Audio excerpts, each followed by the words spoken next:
এদিকে প্রচারণায় জমে উঠেছে ঢাকা বিশ্ববিদ্যালয় কেন্দ্রীয় ছাত্র সংসদ ডাকসু নির্বাচন।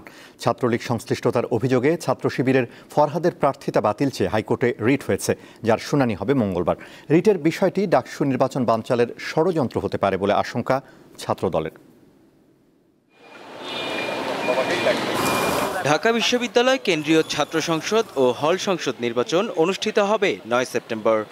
প্রচারণার পাশাপাশি আচরণবিধি লঙ্ঘন, ট্যাগিং ও নানা অভিযোগ ঘিরে ক্যাম্পাসে উত্তেজনা বিরাজ করছে। দিনভর অনাবাসিক শিক্ষার্থীদের কাছে ছুটছেন প্রার্থীরা, হাতে হাতে দিচ্ছেন নিজেদের ইস্তেহার ও পোস্টার। এদিকে সাবেক ছাত্রলীগ কর্মী উল্লেখ করে ডাকসু নির্বাচনের শিবির সমর্থিত প্যানেলের জিএস প্রার্থী এস.এম. ফরহাদের প্রার্থিতা চ্যালেঞ্জ করে হাইকোর্টে রিট হয়েছে।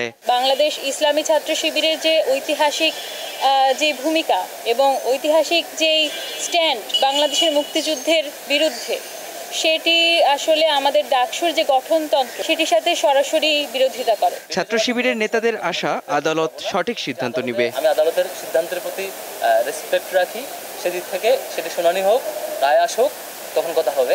এখন এইটুকুই শুধু, যিনি রিড করেছেন আমার বিরুদ্ধে তার এই দ্বিমতের অ্যাপ্রোচের প্রতি আমি রেসপেক্ট জানাই। শিক্ষার্থীদেরকে নিয়ে তো কোনো ভাবনা নাই, তারা সে হচ্ছে দিল্লির যে বয়ান, ফেসিবাদী যে বয়ান, সে বয়ান বারবার ক্যাসেট বাজাইতেছে।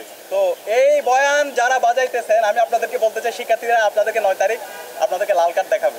এই রিটের বিষয়টিকে ডাকসু নির্বাচন বানচাল করার ষড়যন্ত্র হতে পারে বলে আশঙ্কা করছে ছাত্রদল সমর্থিত প্যানেল। স্বাধীনতা সংগ্রাম ও গণতান্ত্রিক আন্দোলন বিষয়ক যে সম্পাদক, সে সম্পাদক স্পষ্টতভাবে মুক্তিযুদ্ধে বিভিন্ন জাতিগোষ্ঠীর যে অংশগ্রহণ, সে অংশগ্রহণকে স্পষ্টতভাবে অস্বীকার করেছে।